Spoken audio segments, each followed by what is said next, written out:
কোরবানি ঈদ থেকে টানা ৫-৬ দিন ৭ দিন মিনিমাম মাংস খাওয়া হয়। তখন আর মাংসের প্রতি যে একটা তৃপ্তি সেটা থাকেই না। একবারে অনীহা আইসা পড়ে। মাংস খেতে আর মন চায় না। তখন মাংসের যে হাড্ডি-গুড্ডি, নলি, কলিজা, বট, পায়া এগুলা কিন্তু ভীষণ মজা লাগে। গরুর যে পা বা নল্লি এটা আমি অনেকবার খেয়েছি। কিন্তু আমি রান্না কখনোই করি না। এটা আমার ১ম রান্না। আর আমার হাসব্যান্ড বলছে, "তুমি কি রান্না আদৌ করতে পারবা কিনা?" আমি বলছি, "ইনশাআল্লাহ।"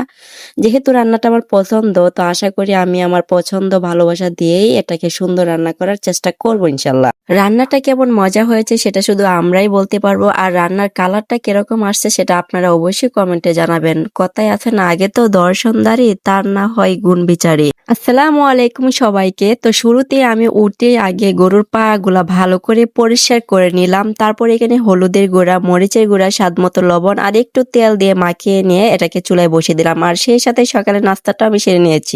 যেহেতু প্রেসার কুকার নাই কিংবা মাটির চুলাও নাই, তার জন্য আমি এটাকে কারেন্টের চুলায় মিডিয়াম টু আঁচে দিয়ে এটাকে জাল করে নিব। আর সেই পাকে যে এটার বাটা মশলাটা শিলপাটায় প্রত্যেকটা মশলাই আমি বেটে নিব এক এক করে। আর আজকের এই রান্নাটা একটু ব্যতিক্রম, মশলাটাও একটু ব্যতিক্রম ভাবেই বাড়তে হবে, একদম ফিনিশিং ভাবে, যেন গ্রেভিটা অনেক বেশি ঘন হয়। জিরার সাথে কিছু গোটা মশলাও বেটে নিব। আর সেই সাথে এইদিকে এসে দেখি যে পানির ঝোল অনেকটাই কমে গেছে। তো এবার এক এক করে এখানে পেঁয়াজ কুচি দিয়ে দিলাম বেশি করে, তারপর রসুন বাটা, আদা বাটা, জিরা বাটা সবগুলা দিয়ে এটাকে আরো কষাবো। এই রান্নাটা কিন্তু আমি চ্যালেঞ্জ হিসাবে নিয়েছি, একটাই কারণ আমার স্বামী এই গরুর পায়া সে কখনোই খায় না। সে প্রথমে বলতেছে এটা রান্না করতে পারবে না, এটা খেতে মজা হবে না, তুমি ফেলে দাও। আমি বললাম যে আমি ট্রাই করবো, ইনশাল্লাহ খেতে খুবই ভালো লাগবে, একটু ধৈর্যের সময়। নল্লি রান্নার সময় একটা জিনিস খেয়াল করতে হবে, এটাকে স্টেপ বাই স্টেপ কষাতে হবে আর স্টেপ বাই স্টেপ মশলা দিতে হবে। শুরুতেই সব মশলা দিয়ে দিলেই এটার গ্রান এবং স্বাদ একেবারে বেস্বাদ হয়ে যাবে।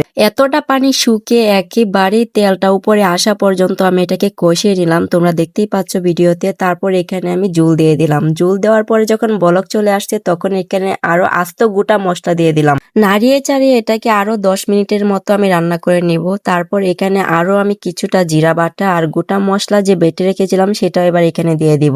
এখন মনে হচ্ছে যে এটুকু জল আমাকে রাখতেই হবে, আর গ্রেভিটা অনেক ঘন হয়ে আসছে। তো এখন আমি যে কাজটা করব, এটা সবার শেষে একটা বাগার দিয়ে দিব। তো বাগারের জন্য আমি এখানে শুকনা মরিচ আর পেঁয়াজ কুচি দিয়ে ব্রাউন কালার করে নিয়ে তো দিয়ে দিব আমি এটার উপরে তেল। বাগারটা দেওয়ার পর মানে অসাধারণ একটা ফ্লেভার আর এতটাই সুন্দর, তো আগেই দেখতে পেয়েছো তোমরা। বিশ্বাস করে রান্নাটা দেখে আমি নিজেই ফিদা হয়ে গেলাম যে এত সুন্দর আমি রান্না করেছি। আর আমার হাজবেন্ডও দেখে তো বলতেছে মাশাআল্লাহ। আর ও ক্যামেরা খাওয়ার সময় ক্যামেরা নেই নাই, ও ক্যামেরাতে যেহেতু সাই ফিল করে, অনেক বেশি মজা হয়েছে। তোমরা যদি আমার স্টেপ ফলো করে রান্না করো অবশ্যই নল্লি অনেক বেশি মজা হবে। নল্লির সাথে খাওয়ার জন্য আমার পছন্দের একটা জাল জার জর্জরে খিচুড়ি রান্না করব। খিচুড়িটা বরাবরই বেশি পছন্দ, আর যেহেতু জাল জাল নলি রান্না করছি তার সাথে তো একেবারেই জমে ক্ষীর। সবকিছু দিয়ে খিচুড়িটা হাতে মেখে পানিটা পরিমাপ মতো দিয়ে এটাকে চুলায় উঠিয়ে দিব, আর তখনই হয়ে যাবে একটা জর্জরে পারফেক্ট খিচুড়ি। তোমরা একটা রুটির সাথে, সাদা পোলাওয়ের সাথে, ভাতের সাথে কিংবা পরোটার সাথে যে কোনো ভাবে এটাকে খেতে পারবা, অনেক বেশি মজা লাগে। আর আজকে আমাদের নতুন প্লেট, দুইটা নতুন একদম সিরামিক্সের প্লেট ছিল, এটা আপনার ভাইয়াদের গিফট অফিস থেকে দিয়েছে। তো দুইটা প্লেট আজকে ইউজ করব। ছোট প্লেটটা আমি, বড় প্লেটটা ওকে দিয়ে দিলাম। এবার সব খাবার টাবার সার্ভ করে দুজন খেতে শুরু করে দিলাম। আলহামদুলিল্লাহ অনেক বেশি মজা ছিল, কি আর বলবো। যদি তোমাদের ভালো লাগে ভিডিওটা অবশ্যই লাইক কমেন্ট শেয়ার করে সবাইকে দেখে দেওয়ার সুযোগ করে দিব। ছোট ছোট যে চর্বিগুলো এগুলা এত নরম হয়ে গেছে, একদম মুখে পড়ার সাথে হাউ করে গলে গেল। আর আমি একটা বড় নল্লি নিলাম, এটার ভিতরে ছিল চর্বি, আর এটা দিয়ে তো আমি ইন্ডিয়া দেখতে পাচ্ছিলাম গাই। খেতে খেতে বিদায় জানালাম সবাইকে, দেখা হবে নতুন একটা রেসিপির সাথে। সেই পর্যন্ত সবাই অনেক বেশি ভালো থাকবা, সুস্থ থাকবা। আজকে এই পর্যন্তই, আল্লাহ হাফেজ। Thanks for watching.